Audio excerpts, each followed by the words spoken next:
지팡이 하나로 뭘 할꼬.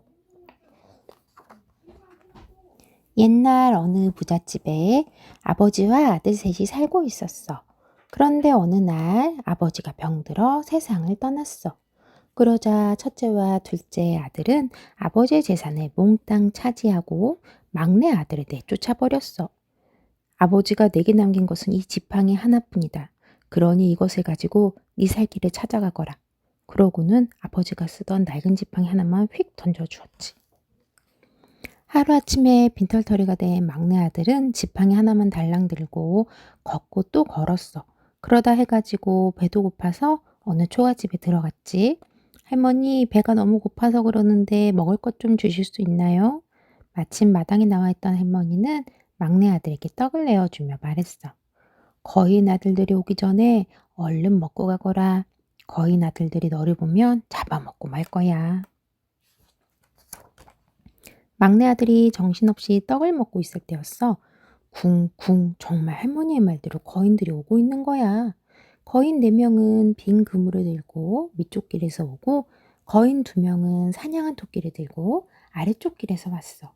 막내 아들은 들킬세라 재빨리 대들보 위에 훌쩍 올라갔어. 아니 이게 무슨 냄새지? 사람 냄새가 나는 것 같은데? 집에 온 거인 6명이 킁킁 냄새를 맡더니 집안 구석구석을 뒤지기 시작했어. 사람 냄새는 무슨 사람 냄새? 마늘을 많이 넣은 음식 냄새가 사람 냄새 같은가 보구나. 할머니는 대충 둘러대며 거인 아들들에게 저녁을 차려주었어. 거인 6명은 밥을 개걸스럽게 싹싹 비웠어. 그런 후 거인 3명은 안방에서 거인 3명은 건너방에서 콜콜 잠이 들었지. 숨어있던 막내 아들은 지팡이를 대들보에 건 후 그것을 잡고 조심조심 내려왔어. 그러고는 무사히 집을 빠져나와 길을 떠났지. 막내 아들은 또다시 지팡이 하나만 달랑 들고 걷고 또 걸었어. 한참을 걷다가 목이 말라 시냇가에서 물을 마시려는데 한 아가씨가 다급하게 도움을 청하는 거야. 도와주세요. 구슬이 든 바구니를 물에 빠뜨렸어요. 걱정 마세요. 제가 얼른 건져드릴게요. 막내 아들은 지팡이를 힘껏 뻗어 시냇물에 떠내려가는 바구니를 냉큼 잡아챘어.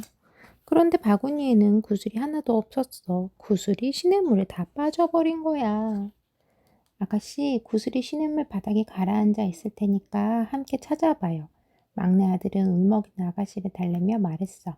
다행히 아가씨는 시냇물 위쪽에서 구슬 3개, 막내 아들은 시냇물 아래쪽에서 구슬 5개를 찾았어. 막내 아들과 아가씨는 구슬 8개를 바구니에 모두 담았지. 그런데 이게 웬일이야? 아가씨가 아름다운 선녀로 변한 거야. 고마워요. 사실 전 하늘나라의 선녀예요. 덕분에 요술구슬을 모두 찾았으니 구슬 하나를 감사의 표시로 드릴게요. 이 요술구슬이 당신을 좋은 곳으로 데려다 줄 거예요. 선녀는 되찾은 구슬 8개 중에서 구슬 7개를 찾고 구슬 1개를 막내 아들에게 주었어. 그리고 선녀는 순식간에 하늘로 올라갔지. 그런데 선녀가 준 요술구슬이 어디론가 굴러가는 거야. 막내 아들은 대굴대굴 굴러가는 요술구슬을 따라갔지. 요술구슬이 멈춘 곳은 산속의 커다란 바위 앞이었어. 막내 아들이 요술구슬을 집으려는데 어디선가 달가닥 달가닥 소리가 들려왔어. 막내 아들은 얼른 바위 뒤에 숨었지. 잠시 후 말을 타고 온 도둑 2명이 커다란 바위 앞에 멈춰섰어. 그러더니 수염이 난 도둑은 보물상자 4개, 수염이 없는 도둑은 보물상자 5개를 내려놓았어. 사르랑 뿔짝 한라뽕 도둑들이 주문을 외우자 놀랍게도 바위문이 스르르 열리는 거야. 도둑들은 보물상자 9개를 수레에 싣고 동굴 안으로 들어가 버렸지. 숨어있던 막내 아들은 재빨리 바위 앞으로 나와 주문을 따라해 보았어. 사르랑 뿔랑 한라뽕. 그러자 닫혀있던 바위문이 다시 스르르 열리는 거야. 막내 아들은 살금살금 안으로 들어가서 살펴보았지. 보물상자 9개를 손에 넣은 도둑들은 음식을 먹으며 신이 나 있었어. 잠시 후 수염이 난 도둑이 수염이 없는 도둑에게 말했어. 아우야, 우리가 이 보물을 어떻게 나누어 가지면 좋겠느냐? 아무래도 내가 형이니까 보물상자 7개를 갖고 너는 아우니까 보물상자 2개를 갖는 것이 좋겠다.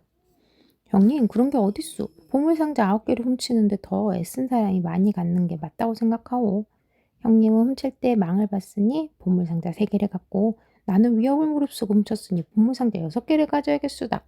그러자 수염이 난 도둑이 화가 나서 길길이 날뛰었어. 결국 도둑들은 서로 더 많이 갖겠다고 싸우다가 지쳐서 골아떨어지고 말았지.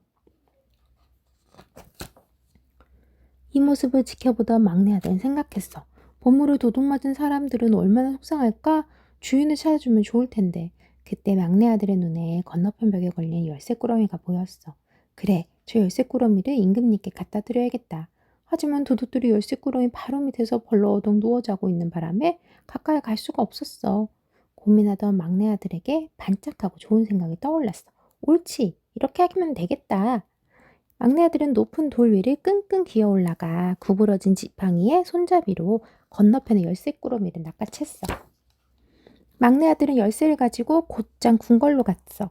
그리고 자기가 겪은 일을 임금님에게 말했지.